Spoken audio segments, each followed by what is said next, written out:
Welcome to Inside the Lines, presented by BetMGM. Joined by Aaron Schatz and Nick Bonaddio, I'm Olivia Harlan Dekker.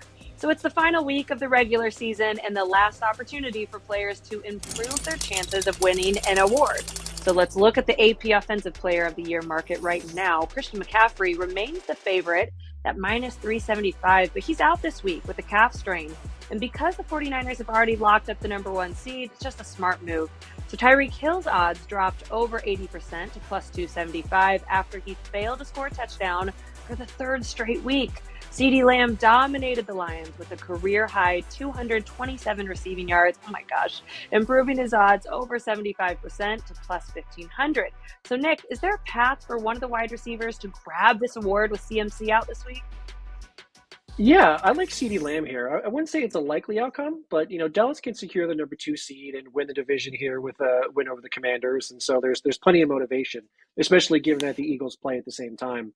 Everyone knows that Washington has an abysmal pass defense. They rank dead last in expected points against. So again, while I don't think it's necessarily a likely outcome, I can see a world where CeeDee Lamb goes absolutely bonkers in this matchup and provides really strong value against a line that is 16-1. I think CeeDee Lamb's more likely than that. Aaron, how are you approaching this award in Week 18? Well, I should say that I'm not going to give any thoughts on how I'm going to vote in particular, but as far as the voters as a whole, I do think that Hill would be considered, perhaps, if he had a big Week 18 against the Bills. But those numbers falling off in recent weeks, I do think hurt him. And as far as Lamb goes, I see the value there, but I think that voters will understand that Washington's pass defense is terrible. So if Lamb puts up big numbers in the last week of the season, they were sort of opponent aided. So I still feel like McCaffrey is the way to go here. All right. It's time to focus on this week's action and look at who the public is betting on. It's no surprise Bills-Dolphins is one of the most bet games this week since it'll decide who wins the AFC East. The Dolphins remain a home underdog, but the public isn't interested in Miami. 65% of early bets on the Bills to cover the spread. Aaron, are you fading or are you siding with the public? I am actually fading the public here. Now, the Bills are third in my weighted DVOA ratings, but the Dolphins are right behind them in fourth, and they do have home field advantage in this game. Yes, now I do know about the players the Dolphins are missing, including Xavier Howard, Bradley Chubb, and possibly Jalen Waddle, but I would still prefer to take the Dolphins and the 3 points as they try to kick the Bills out of the playoffs. Nick, how do you see this one playing out? Yeah, I agree with Aaron. I mean, the Dolphins can't fall out of the playoffs here, but a drop from number 2 to number 6 is really significant because it would mean that they go on the road to play Kansas City in the first round. The Bills obviously also need to win to secure their future. So to me, even with the injuries, I see this playing out as two teams likely playing at close to full strength, or at least as close to it as you'd expect for Week 18. So if I'm taking these two teams kind of tit for tat, like Aaron, I have the Bills ranked number 4 and the Dolphins ranked number 6. And so if you're asking me two relatively equivalent teams, I'll take the home dog and the points every time. All right. Let's take a look at another game that the public is all over. It's also in the AFC. The Texans and Colts. They play Saturday night with a trip to the playoffs on the line. The winner of this game is in. The Colts opened as a 1.5-point favorite, but the spread has flipped with the Texans now favored. The public's loving the Texans with 80% of the early bets on Houston to cover. Nick, are you fading or siding with the public on this one? This is a no bet for me. Both of these teams have really high variance. You don't necessarily know which Colts or Texas teams you're going to get in any given week. They're actually number 4 and number 6 in my variance calculation internally, and just how teams do versus what they expect. There's still too much injuries for me to really get comfortable with where this is. Without more information around Will Anderson, for example, I can't really get a good read on what I can expect from these teams. So for me, this is a pretty clear no bet situation. Aaron, what do you think? Do you like the public? Do you like the Texans? I'm going to side with the public on this one. I have Houston 12th in weighted DVOA, and that includes 2 games without CJ Stroud. The Colts are 22nd in weighted DVOA. They're just not very exciting in any way. They're just sort of there.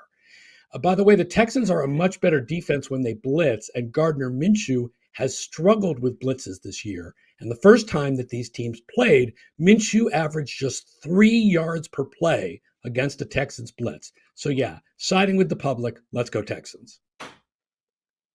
All right, love it. The final week of the regular season means all 16 games are divisional matchups. So let's look at a trend for some division rivals. And I'm going to tell you, these are pretty lopsided. Each of these games has been very lopsided against the spread specifically. The Packers have owned the Bears, covering the spread in 9 straight games against Chicago. Raiders are also 9-1 against the spread in their last 10 games versus the Broncos, including 5 straight covers. The Patriots have covered in 8 of their last 10 games against the Jets. That includes 6 in a row. And the Cowboys, Colts, and Buccaneers have all covered the spread in 7 of their last 10 games against their respective divisional opponent. Nick, which team's trend continues against their division rival in Week 18? I really like the Packers -3 in this spot. I feel like I'm beating a dead horse here, but Week 18 is all about motivation, and the Packers have it while the Bears don't at all. The Bears' mind is already on next year and what they're going to do with Justin Fields versus the potential for Caleb Williams. Meanwhile, Jordan Love in the 7th most efficient pass offense is preparing to stunt all over the Bears. I love this spot for the Packers, and I would take it all the way to 4.5, maybe even 5. I love that one too. Aaron, which trend are you backing here? I am going with the Tampa Bay Buccaneers to cover 4.5 points against the Panthers, the worst team in the league by pretty much every metric. I believe in the Buccaneers' ability to get their poor running game going against a Panthers run defense that is the worst in the league, and Baker Mayfield is strong throwing deep, with the Panthers ranking 29th against deep passes. I have that one as my blue chip bet. You just gave me a lot of confidence in it too. Okay, let's discuss another trend, this time one that has developed throughout the season involving totals. We've looked at this trend already a few times this season on our show. Overall, it's been the season of unders. They're 138, 117, and 1 this season, hitting 54% of the time after dominating early in the season with more games going under than over in 7 of the first 9 weeks. However, since week 10, overs are 65 and 55. That's 54%. More games went over than under in 6 of those weeks. So, Aaron, which trend are you backing? The season-long under trend or the more recent trend we're seeing with overs? I am going to go with the overall season trend and pick an under, which is under 49.5 for the Bills and the Dolphins on Sunday night. I like the trend for both of these defenses, even with the injuries that the Dolphins are dealing with. Over the last 8 weeks, Buffalo's defense ranks 6th in the league in DVOA. The Dolphins' defense ranks 9th. Plus, these are 2 of the 10 slowest paced offenses in the NFL, which is a bit of a surprise, but another reason to go under. Nick, what do you make of this trend? Is there a point total that has your eye? Yeah, I like the over, specifically in the Chiefs and Chargers at over 35. Neither Chiefs nor the Chargers have any reason to play this game at full strength, but I love this total for 2 reasons. One, it's super low. 35 is in the bottom 25% of all totals ever. And 2, the biggest correlational factor for overs, especially involving bad teams, is turnovers. Since both of these teams will be rolling out their B squads, I'm expecting one of 2 things to happen. Either one or both will be able to move the ball consistently against an apathetic defense, or 2, turnovers will cause a lot of short fields and easy points. And either way, both narratives to me point towards an over, which I'd take all the way to 37. Apathetic. That's a good word for us all to keep in mind in week 18. I love it. But we will not be apathetic with our bets. We are still putting all the effort into them. Hey, nothing like week 18 to introduce a new segment, right? So it's a new segment called Alt Line Leverage. We're going to share our favorite alternate lines for any bet this weekend. So, Nick, where are you finding leverage with an alternate line this week? Well, I'm going back to the well. I would take that KC Chargers line all the way to 37. Look, 37 is a great number for totals because it's got surface for a push at 21 or at 20-17. It's got an outright win at 21-17. And given that my models make getting over 37 about 53% of the time, when you're getting plus 120 at implied odds at about 45%, that's a really nice value bet. So I really like the alt line in the Chiefs Chargers game. Okay. Aaron, what alternate line are you eyeing? I know that the New England Patriots are going to be playing to win, not playing to improve their draft position because Bill Belichick does not tank. But the New York Jets also have some pride and a desire to end the Patriots' long winning streak against gangrene.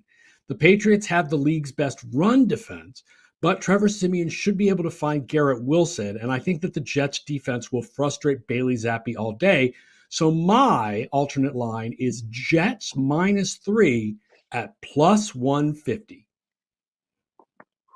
Okay, I like that. That was a fun segment. Guess what? We got another new segment for you. It's called Mispriced Market Exchange.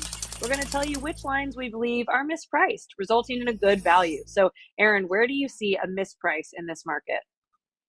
Well, 4 years ago, the Baltimore Ravens dominated the regular season, and then they sat their starters in a Week 18 game against the Pittsburgh Steelers. The Steelers had to win to get into the playoffs, but the Ravens got enough out of Robert Griffin and a mix of starters and backups to deny the Steelers with a 28-10 win.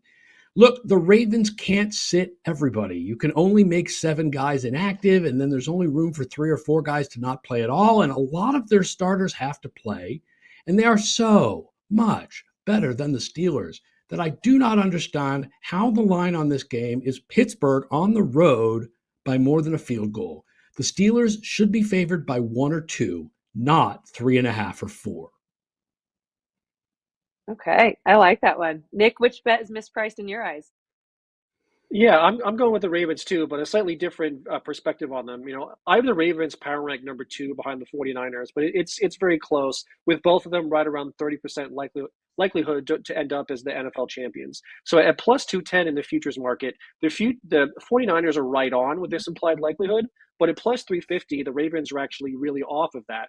And so there's really great value right now with the Ravens in the Super Bowl future market, which also presents one of my favorite opportunities, which is the opportunity to stake a position here with the Ravens to win and then hedge against it with money line bets as they snake their way through the playoffs.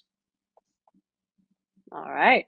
So before we wrap up the episode, we're giving you our blue chip bets, aka our best bets. Anything we love, spread, money line, total, prop, it can be whatever we want. Nick, what is your blue chip bet? Yeah, I'm going back to the player props. Well, I love CeeDee Lamb this week. CeeDee Lamb over 95.5 yards. This is the highest projection I've had all year on a player. We have CeeDee Lamb at 107.5 yards.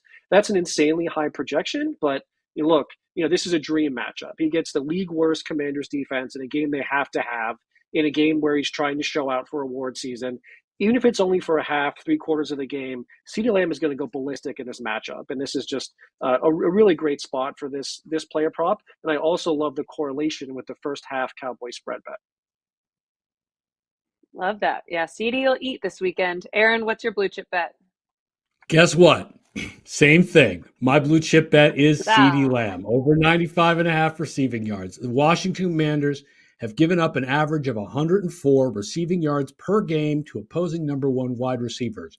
Not only are they a bad pass defense, they are particularly bad in this area. And Dallas has every reason to keep feeding Lamb so they can win this game and get the number 2 seed in the NFC. So yeah, we are both going with the same thing. CeeDee Lamb over 95.5 receiving yards. If you're watching this show and not firing up your BetMGM app right now to place that bet, then I don't know what you're watching for, because those are 2 very smart bets that these gentlemen just gave you. Guys, thanks so much for your input this week. As always, thank you for watching at home. And we'll be back every Friday at 11 a.m. Eastern. We'll see you next week.